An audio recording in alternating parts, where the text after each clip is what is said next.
कैसे प्राप्त कर पाएंगे, इसके लिए चलिए हम आपको इस वीडियो में बता देते हैं। बिल्कुल आपको 4 दिन में 100% मिल जाएगा, ये हमारी गारंटी है।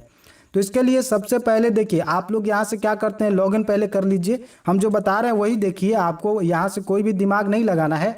अभी आप दिमाग मत लगाइए कि यहाँ से नहीं आता नहीं आता है। हम यहाँ से आपको बताने ही वाले नहीं, हम केवल यहाँ पे लॉगिन करके दिखा रहे हैं कि उसमें क्या क्या ऑप्शन है, कहाँ से आपकी गलती हो जा रही है, जिस कारण से आप अपना जो है आवेदन अस्वीकृत करना जो है आपको मिल रहा है, या फिर आपका वोटर आईडी कार्ड आपको पोस्ट ऑफिस के द्वारा मिल ही नहीं रहा है, या फिर बीएलओ जैसे भी जाकर ईआरओ ऑफिस में करें। ईआरओ जब बीएलओ को नहीं मिल पा रहा है तो समझिए कि ईआरओ ऑफिस में क्या मिलेगा। ईआरओ ऑफिस में आएगा तभी तो आपको बीएलओ दे पाएंगे ना आपका वोटर आईडी कार्ड, या प्रखंड स्तर पे आपका वोटर आईडी कार्ड आएगा तभी तो वो दे पाएंगे आपका वोटर आईडी कार्ड, नहीं तो यहाँ पे नहीं दे पाएंगे। तो चलिए, हमारे पास जो यूजर नेम और पासवर्ड है हम यहाँ पे डाल देते हैं। तो सारे चीज यहाँ पे यूजर आईडी पासवर्ड डालने के बाद हम यहाँ पे लॉग इन करते हैं। तो जैसे ही आप अपना यूजर आईडी और पासवर्ड जो आपने क्रिएट कर रखा है उसके बाद यहाँ पर डालकर लॉग इन करते हैं, तो इस तरीके का इंटरफेस आपको दिखाई देगा, जिसमें आप होम, अबाउट, डैशबोर्ड और यहाँ पे लॉग आउट और माई प्रोफाइल का ऑप्शन दिखाई दे रहा है। और ये सारे आपको जो है दिखाई दे रहे हैं, जिसमें e EPIC download, search in election roll, voter portal, forms download, election roll PDF, यहाँ पे इस तरीके से जो है मेन्यू बार में भी आपको बने हुए हैं। तो यहाँ पे आपको इस स्टेप को फॉलो नहीं करना है जो मैं इसमें आपको बता रहा हूँ। इसके बाद वाले जो स्टेप मैं आपको बताऊंगा वो आपको फॉलो करना है। यहाँ पे मैं जानकारी के लिए आपको बता रहा हूँ, यहाँ पे आपको दिखाई दे रहा है replacement of election electors photo identity card. अगर यहाँ से आप आवेदन करेंगे, देखिए यहाँ पर हम नेक्स्ट पे क्लिक कर देते हैं। जैसे ही नेक्स्ट पे क्लिक करेंगे आपको इस तरीके से इंटरफेस खुल के आ जाएगा। हम लोग चलिए नीचे आ जाते हैं। नीचे आने के बाद आपको सबसे नीचे वाले यहाँ पे आना है, जिस तरीके से आपको कैप्चा उपचा यहाँ पे देखने को मिलता है। और ये मैं आपको केवल जानकारी के लिए बता रहा हूँ, ये स्टेप से आपको बिल्कुल भी वोटर आईडी कार्ड हमें नहीं लगता कि आपको मिल पाएगा, लेकिन हम आगे जो स्टेप बताएंगे उससे आपको बिल्कुल 100% है। जो आप इस गलती को अगर दोहराएंगे, बार बार ऑनलाइन कर दे रहे हैं, ऑनलाइन से आपको इसमें नहीं आने वाला है। तो यहाँ पर देखिए ऑनलाइन आएगा, लेकिन आपको कैसे करना होगा ये अभी आपको जानकारी शायद नहीं मालूम है, जो हम इसमें आपको बताएंगे। यहाँ पर देख रहे हैं कि 3 ऑप्शन आपको मिल रहा है।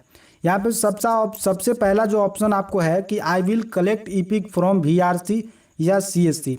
यहाँ पे आपको वीआरसी का मतलब होता है वोटर रजिस्टर, जो कहते हैं वोटर रजिस्ट्रेशन सेंटर, आप इसको कह सकते हैं। वीआरसी का मतलब यही होता है। और यहाँ पे सीएससी का मतलब जो है कॉमन सर्विस सेंटर। दूसरा ऑप्शन आपको क्या मिल रहा है कि I wish to receive my EPIC by post, यानी सेल्फ अटेस्टेड जो सेल्फ एड्रेस आपका है उस पर आप स्टाम्प इन्वॉल्व इनक्लोज करके आप मतलब आपको पोस्ट ऑफिस के जरिए वोटर आईडी कार्ड यहाँ पे मंगा सकते हैं। और यहाँ पे है कि I will collect EPIC from BLO. तो ये 2 ऑप्शन जो आपको दिखाई दे रहे हैं विश, और ये जो ईपिक पोस्ट ऑफिस से और जो बीएलओ के माध्यम से है, तो बीएलओ को जो आप करेंगे तो वो भी ईआरओ के ऑफिस से आएगा, और ईआरओ में जब आएगा ही तो वो पोस्ट ऑफिस से, यहाँ पे आप देख रहे हैं कि पोस्ट ऑफिस के जरिए। तो ये दोनों ऑप्शन आपको काम नहीं करने वाले हैं। सबसे पहला जो आपको ऑप्शन दिखाई दे रहा है वो है I will collect EPIC from VRC और सीएससी। आपको इस माध्यम से वोटर आईडी कार्ड प्राप्त करना है। तो इसके लिए आपको कैसे आवेदन करना होगा, तो चलिए हम ये बता देते हैं। इसी माध्यम से आपका वोटर आईडी कार्ड 100% गारंटी है कि आपको अपना वोटर आईडी कार्ड मिल जाएगा। लेकिन आप जो नीचे वाले दोनों ऑप्शन को अगर फॉलो करते हैं तो इस तरीके से आपका वोटर आईडी कार्ड नहीं मिलने वाला है। तो चलिए आप देरी न करते हुए हम आपको बता दें कि इस तरीके से कैसे आपको वीआरसी या सीएससी से आपको कैसे जो है वोटर आईडी कार्ड प्राप्त करना है। तो इसके लिए आपको यहाँ से सारा चीज़ जो है हम क्लोज कर देते हैं। चलिए हम इसको सारे चीज़ों को क्लोज कर देते हैं। तो आपको सबसे पहले जो है सीएससी पे जाना होगा। सीएससी तो आप यहाँ पे सबसे पहले जो लिखना है आपको, मैं आपको जो जानकारी दे रहा हूँ वो आपको यहाँ पे ध्यान से देखनी है। यहाँ पे लिखनी है सीएससी और यहाँ पे लिखनी है बैंक मित्र। यहाँ पे देख रहे हैं कि सीएससी बैंक मित्र, आपको ये लिखना है। आपको ध्यान देना है कि मैं जो कर रहा हूँ वैसे ही आपको करना है। और इसके बाद यहाँ पर सीएससी बैंकिंग पे आपको क्लिक करना है। जैसे ही सीएससी बैंकिंग पे क्लिक करेंगे, यहाँ से चलिए जूम है तो हम इसे जो है रिसेट मार देते हैं। उसके बाद यहाँ पे आप देख रहे हैं कि बैंक मित्र csc.cloud.in इसे आपको टाइप कर लेना है। उसके बाद कॉन्टेक्ट अस पे आपको क्लिक करना है। उसके बाद आपको यहाँ पे डिस्ट्रिक्ट मैनेजर पे क्लिक करना है। जैसे जैसे मैं बता रहा हूँ बिल्कुल आपको यही स्टेप फॉलो करना है। आप जिस भी राज्य से हैं उस राज्य को आपको सिलेक्ट करना है और उसके बाद आप जिस भी ज़िले से हैं उसको सिलेक्ट करना है। उसके बाद आपको सर्च करना है और यहाँ पे जो आपको डिस्ट्रिक्ट मैनेजर या डिस्ट्रिक्ट कोऑर्डिनेटर यहाँ पे जो दिख रहे हैं, आपको इनके पास कांटेक्ट करना है और आपको उनसे ये पूछना है कि हमें सर ये जानकारी दीजिए कि हम कॉमन सर्विस सेंटर के माध्यम से जो है वोटर आईडी कार्ड प्राप्त करना चाहते हैं। तो सर हमें ये बताइए कि किस किस सेंटर पे जो है हम वोटर आईडी कार्ड प्रिंट करवाने का जो है सुविधा ले पाएंगे, यानी वोटर आईडी कार्ड हम वहाँ से निकलवा पाएंगे। और यही एक जो है ऑफिशियल तरीका है, दूसरा कोई ऑप्शन नहीं है। मैंने आपको वहाँ पे दिखाया था, जो ऑफिशियल वेबसाइट था वहाँ पे हमने आपको दिखाया है कि उसमें आप सीएससी ही एक तरीका है जिससे आप वोटर आईडी कार्ड प्राप्त कर पाएंगे। दो ऑप्शन आपका बिल्कुल फेल है, आप वहाँ से बिल्कुल भी नहीं मंगा सकते हैं। लेकिन ये ऑप्शन आपको 100% कारगर होगा क्योंकि आपके एरिया में जो है सीएससी सेंटर हमेशा जो है मौजूद रहता है। लेकिन इसमें एक प्रॉब्लम ये रहता है कि सभी सीएससी सेंटर पे आपको, यानी कॉमन सर्विस सेंटर पे आपको ये लाभ नहीं मिलने वाला है। इसलिए मैं ये आपको तरीका बता रहा हूँ कि उनको डिस्ट्रिक्ट मैनेजर को इसलिए मालूम होता है क्योंकि वही जो है इस सर्विस को अप्रूव करके देते हैं या अप्रूवल के लिए भेजते हैं। तो जिनको भी वो अप्रूवल करवाते हैं उनके पास जानकारी रहता है और वो उनका VLE का जो नंबर है वो रखे रहते हैं। तो आपको बता देंगे कि आपको यहाँ पे जाकर जो है वहाँ पे आवेदन देना है। तो ये आपको डिस्ट्रिक्ट मैनेजर ही आपको जानकारी दे सकते हैं, इसमें आपको कोई और दूसरा जानकारी नहीं दे सकता है। या फिर आप अपने जो है ERO ऑफिस में भी जाकर पता कर सकते हैं, लेकिन वो भी आपको जानकारी नहीं देंगे। सबसे अच्छा आपको बता रहा हूँ जानकारी आपको इन्हीं के द्वारा मिल सकता है क्योंकि ये कॉमन सर्विस सेंटर के ही डिस्ट्रिक्ट मैनेजर होते हैं, तो इनको सारा चीज़ मालूम होता है। तो चलिए आपको यहाँ तक पता चल गया। उसके बाद में हम लोग ये देखेंगे दूसरा टॉपिक क्या था। हम लोग यहाँ पे बात करेंगे दूसरा टॉपिक कि कैसे करना होगा आवेदन। तो चलिए हम अब आप आवेदन का प्रक्रिया बता देते हैं। तो यहाँ पे देखिए सभी जिलों के लिए अलग अलग, सभी स्टेट के लिए अलग अलग नियम होते हैं। कोई कोई ERO ऑफिस में होता है कि वहाँ पे आपको फॉर्म देना होता है, तो आप जो है कि फॉर्म आपको वहीं से मिलेगा, फॉर्म भर के आपको वहाँ पे दे देना होता है। आपको क्या क्या डिटेल्स आपसे मांगा जाएगा तो चलिए हम यहाँ पे बता देते हैं। तो हम लोग यहाँ पे खोल लेते हैं cscelection.in।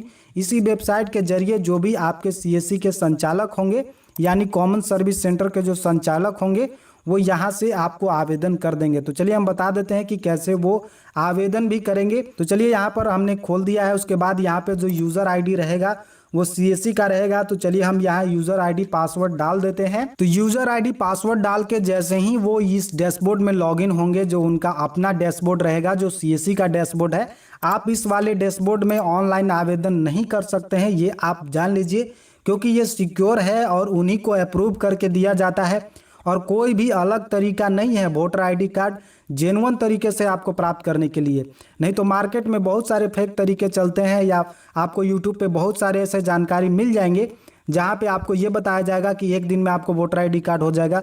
किसी किसी स्टेट में ये है कि आपको एक दिन में ही अप्रूव होकर मिल जाता है, लेकिन आम तरीका जो है यही है, आपको यहीं से आवेदन जो है वो करेंगे और आवेदन करके जो है आपका वोटर आईडी कार्ड आपको दे देंगे।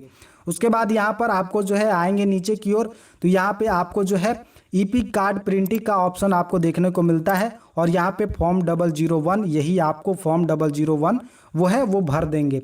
इसमें आपको क्या मांगेंगे, हो सकता है कि एक BLO का साइन मांगे, उनके पास फॉर्म रहता है, वो आपको फॉर्म दे देंगे, वहाँ से फॉर्म ले लें, या फिर आप उनसे व्हाट्सएप नंबर मांग लें, DM जो हमने आपको बताया था, इन DM से मांग लें उनका व्हाट्सएप नंबर, जो वोटर आईडी कार्ड प्रिंटिंग का काम कर रहे हैं, जो वेंडर हैं, उनका नंबर आप मांग लें और उनके व्हाट्सएप से जो है आप उनका फॉर्म भी मांग सकते हैं और जो है अपना प्रिंट करके अपने BLO से जो है साइन मोहर करवा के और उनको भेज दीजिए। वो आप से जो है पैसे चार्ज कर लेंगे और आपको जो है वोटर आईडी कार्ड यहाँ पे आवेदन कर देंगे। वोटर आईडी कार्ड यहाँ पे आवेदन कर देंगे और वो अपने अनुसार शुल्क रखेंगे, तो शुल्क की भी हम थोड़ी सी जानकारी आपको बता देंगे। तो यहाँ पे वो जो है आपका जो है आवेदन कर लेंगे। आवेदन करने के बाद वो कार्ड प्रिंटिंग में जाएंगे, जो आपका आवेदन हो जाएगा कार्ड प्रिंटिंग में जाएंगे। जैसे ही वो आवेदन कर देंगे तो इस तरीके से उनका आवेदन जो है, आपका आवेदन इस तरीके से सीरियल बाई में आ जाएगा और आने के बाद में यहाँ पे आपका जो डिटेल्स है, जो आपको यहाँ पे अप्रूव दिखाई दे रहा है, यहाँ पे आपको जो है सबसे पहले अप्रूवल के लिए जाएगा। यहाँ पे जो इस तरीके से रेड कलर में शो करता है वो यहाँ पे शो करेगा और जैसे ही इस जो आपको हरा कलर में ये अप्रूव्ड दिखाई दे रहा है तो वो जो है आपको प्रिंट करके दे देंगे। सबसे पहले इसमें बात है कि मैं आपको यहाँ पे बताया क्योंकि 4 दिन ही लगेंगे। तो मैं आपको बता दूं कि जैसे ही फर्स्ट दिन आवेदन होता है इसमें, तो जो ईआरओ का जो ऑफिशियल जो लॉगिन होता है, चलिए वो कैसे लॉगिन करते हैं अप्रूवल करने के लिए, वो भी हम इस वीडियो में आपको बता देते हैं। तो ईआरओ कैसे आपको अप्रूव करेंगे वो भी हम आपको बता देते हैं। तो चलिए हम यहाँ पे जो है यूआरएल में लिखना है आपको ईरोनेट, जो है ईरोनेट आपको लिखना है और उसके बाद यहाँ पे आपको इंटर प्रेस करनी है। जैसे ही इंटर प्रेस करेंगे आपको ईरोनेट आपको दिखाई देगा, सबसे पहला लिंक, इस पर आपको क्लिक कर देना है। तो यहाँ पे जो लॉगिन करेंगे वो जो भी ईआरओ ऑफिस में ऑपरेटर बैठे हुए रहते हैं, जिनको ये कमांड सौंपा जाता है कि आप जो भी आवेदन आएगा उसको अप्रूव या रिजेक्ट कर सकते हैं। तो यहाँ पे वो यूज़र नेम या कई स्टेटों में जो है कोई वेंडर बैठाए हुए रहते हैं तो वो भी अप्रूव करते हैं, तो बहुत जल्द जो है वो कर देते हैं। इसमें आपको कोई भी करने की ज़रूरत नहीं होता है, कोई भी आपको भाग दौड़ करने की ज़रूरत नहीं होता है। और आप बीएलई को खुद कहिएगा, जहाँ से आप आवेदन किए उनको रिक्वेस्ट करिएगा, तो वो खुद जो उनका अगर ईआरओ के पास पहुँच रहता है, यानी ईआरओ ऑफिस में जो डेटा एंट्री ऑपरेटर बैठा हुआ है उससे उनका कॉन्टेक्ट है तो वो जल्द ही कर देगा। और ऐसे भी उनका कॉन्टेक्ट रहता ही है क्योंकि वे वेंडर हैं। तो यहाँ पे जो है ईआरओ अपना लॉगिन यूज़र आईडी पासवर्ड डाल के यहाँ पे जो है उनके ओटीपी जाता है मोबाइल पे, और ओटीपी जो है उन जो ईआरओ रहते हैं उन्हीं के मोबाइल पे जाता है और यहाँ पे डालकर सबमिट कर सकते हैं। और मैं आपको बता दूं कि जो ओटीपी है वो दिन भर में एक ही बार आता है, दूसरे दिन जो है दूसरे बार आता है। यानी एक बार में जो ओटीपी आ गया वही आपका ओटीपी दिन भर काम करेगा, यानी 24 घंटे तक वही ओटीपी जो है कार्य करता है। कहें तो समझिए तो एक दिन ही कार्य करता है, दूसरे दिन वो ओटीपी कार्य नहीं करता है यहाँ पे। तो यहाँ पे आपको एक्सेप्ट कर लेंगे और जैसे ही एक्सेप्ट कर लेंगे तो यहाँ पे आपको अप्रूव दिखाने लगेगा। आप अगर चाहते हैं कि कैसे हम चेक करेंगे तो आपको अपना ये जो रेफरेंस नंबर है ये आपको प्रिंट करके आपको मांग लेनी है वहाँ से, और इस पर आपको आ जाना है एनबीएसपी ऑफिशियल वेबसाइट पे। और जैसे ही आप आएंगे यहाँ पे ट्रैक एप्लीकेशन स्टेटस पे जाएंगे और देख लीजिए, आप सबसे पहले इस पे आना है nbsp.in पे, और उसके बाद ट्रैक एप्लीकेशन स्टेटस पे आना है, और उसके बाद जो आपका रेफरेंस नंबर है उसे आपको इसमें डाल देना है और उसके बाद ट्रैक स्टेटस में क्लिक करना है। तो जैसे ही आपको ये एक्सेप्ट दिखाई देने लगेगा तो आपको अपना जो भी जहाँ भी आवेदन कर रखा है वहाँ जाकर आपको उनसे प्रिंट पे क्लिक करके यहाँ पे जो है प्रिंट करवा लेना है। तो प्रिंट करने के वो जो है आपसे पैसे लेंगे, तो पैसे कितना लेंगे चलिए हम ये बात कर लेते हैं। सत्यापन का हमने जानकारी दे दिया कि किस तरीके से सत्यापन होगा, कितना देना होगा शुल्क, हम अब ये भी बता देते हैं आपको कि कितना देना होगा इसमें शुल्क। तो शुल्क की बात करें तो वो अपने सुविधा अनुसार ले सकते हैं। ज़्यादा से ज़्यादा आपसे 100 रुपये शुल्क करेंगे या 150 रुपये शुल्क करेंगे प्रिंट करने का, क्योंकि जो प्रिंटिंग का कॉस्ट आता है वो महंगा आता है, नॉर्मल वो कॉस्ट नहीं रहता है। मैं आपको ये जानकारी दे दूं क्योंकि जो प्रिंटर जो होता है ना, जो डेटा कार्ड प्रिंटर होता है या फिर पीवीसी जो प्रिंटर होते हैं, चलिए मैं आपको वो प्रिंटर का भी प्राइस बता देता हूं ताकि आपको शक ना हो। यहाँ पर देख सकते हैं कि ये जो प्रिंटर है इस तरीके का प्रिंटर पे कार्य नहीं होता है, ज़्यादातर इस तरीके के प्रिंटर पे कार्य होता है जिसका आप प्राइस देख सकते हैं 60,000 होता है। तो इस तरीके के प्रिंटर है और इसका रिबिन भी महंगा आता है, 2500 का रिबिन आता है जिसमें बहुत कम ही कार्ड प्रिंट हो पाते हैं। तो इससे आपको जो है वो प्रिंट करने का जो है चार्ज आपको लेंगे ही लेंगे, ये 100% गारंटी है क्योंकि उनका प्राइवेट इन्वेस्टमेंट रहता है इसमें, तो आपसे वो चार्ज लेंगे ही लेंगे। और कोई भी दिक्कत नहीं है आपको इस तरह के चार्ज देने में, क्योंकि देखिए वो भी आपके जो भी परेशानी थी उसको दूर कर रहे हैं और आपको ये नहीं लगना चाहिए कि हमसे वो ज़्यादा पैसा चार्ज कर रहे हैं, क्योंकि आपको वो सुविधा दे रहे हैं, वो सुविधा का लाभ आपको प्रदान कर रहे हैं। इतने दिनों से परेशान घूम रहे थे तो आपको वोटर आईडी कार्ड नहीं मिल रहा था, लेकिन मैंने आपको यहाँ बता दिया कि इस तरीके से आप अपना वोटर आईडी कार्ड बिल्कुल जो है 4 दिनों में, मात्र 4 दिनों में प्राप्त कर सकते हैं। पहला दिन जब आवेदन करेंगे तो ईआरओ के सॉफ्टवेयर में जो है वो शो नहीं करता है, जो मैंने आपको बताया था कि ईरोनेट में आपको शो नहीं करता है, दूसरे दिन शो करता है किसी भी टेम्पररी एरर के कारण।